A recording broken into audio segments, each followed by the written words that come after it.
Labvakar. Man te atnāca tāda doma, ko mēs darām, kad mēs atkāpjamies nedaudz no tēva, kad mēs atkal ejam ne tajā virzienā, kurā mums ir jāiet, kuru mums ir paredzējis tēvs, kur ir paredzējis mūsu dzīve kā tāda. Es esmu sapratis un es saprotu to, ka mīlestība viņa ir tiešām tik spēcīga un tik laba, ka pat tad, kad ir klusums, mēs viņu jūtam. Kad iestājas kaut kāds klusums un tu nespēj saprast, kas notiek, kā iet uz priekšu, kā kustēties un ko darīt. Jo viss klusums visapkārt ir, tēvs klusē, viss klusē. Liekas, ka visi ir pret tevi sabuntojušies, ka visi pret tevīm ir nostājušies. Ko lai dara tanī brīdī?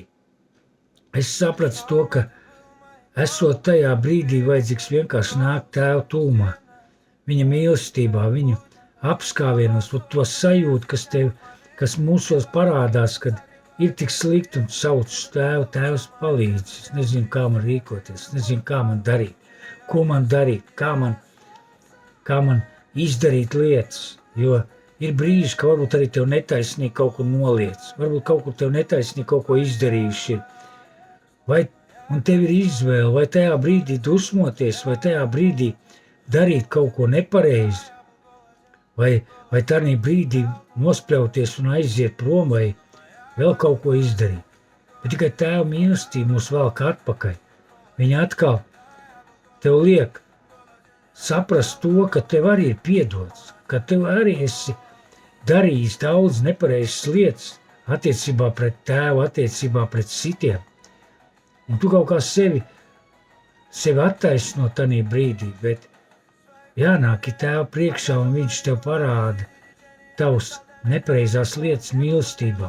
Viņš parāda tev šo tavs rīcības nepareizās, vai arī to, ka citi arī ir cilvēki, ka citi arī kļūdās, ka viņiem arī ir kļūdas un ka nekad jau cilvēks tīšām īstenībā negrib darīt.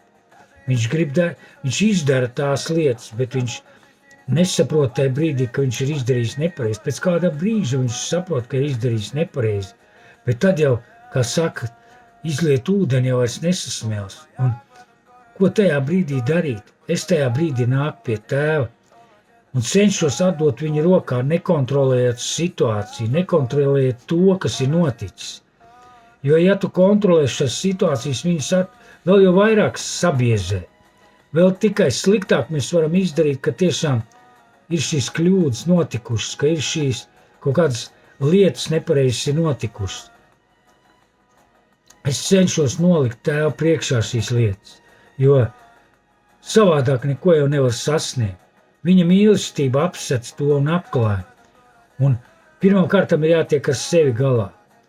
Jātiek ar sevi galā, lai atlaistu tās lietas, kuras ir notikušas. Atlaist tēvu rokās, pateikt, tēti, ir noticis, bet es nevaru to mainīt.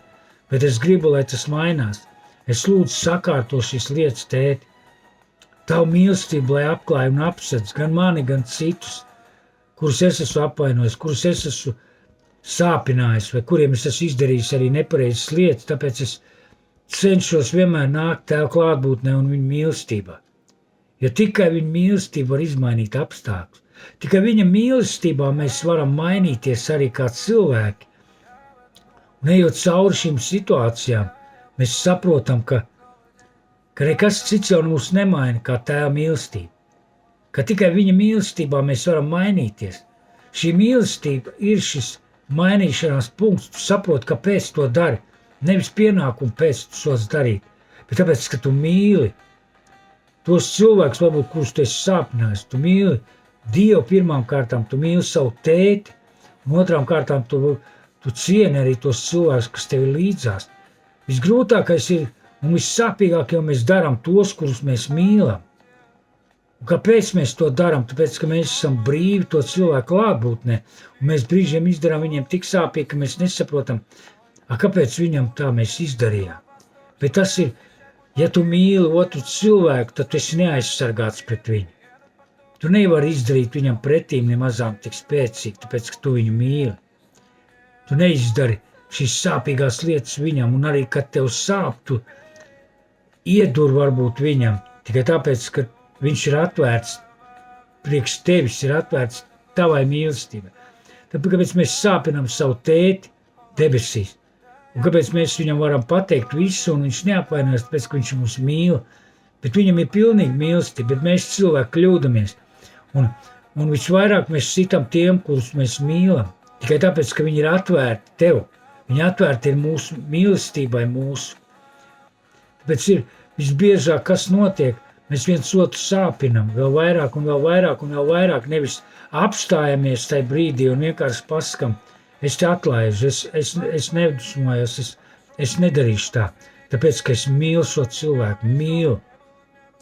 Un tas ir visbrīnišķīgais, ka mēs visvairāk jāiemācās atlaist un piedot, tāpēc, ka piedošana ir pati galvenākā lieta, kas ir mīlestības avots, šī ir piedošana.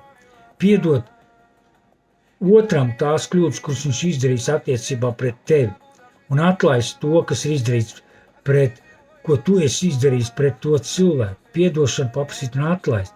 Tā ir mīlestība, tā ir visa mīlestība, nekas cits tas nav. Tikai mīloši cilvēki māk piedot un mācās piedot. Un arī mācās atlaist to, kas izdarīts tev pāri, jo visgrūtāk ir atlaist to, ka tev pāri dara, kaut tu esi izdarījis visu pareizi varbūt. Bet otrs to neredz. Varbūt tajā brīdī viņš neredz. Viņš ieraudzīs vēlāk. Tāpēc nevis spiest un bliest pretīm, bet vienkārši atlaist. Un esot šai klusumā ar tēvu, mēs atlaizam. Mēs mācamies atlaist.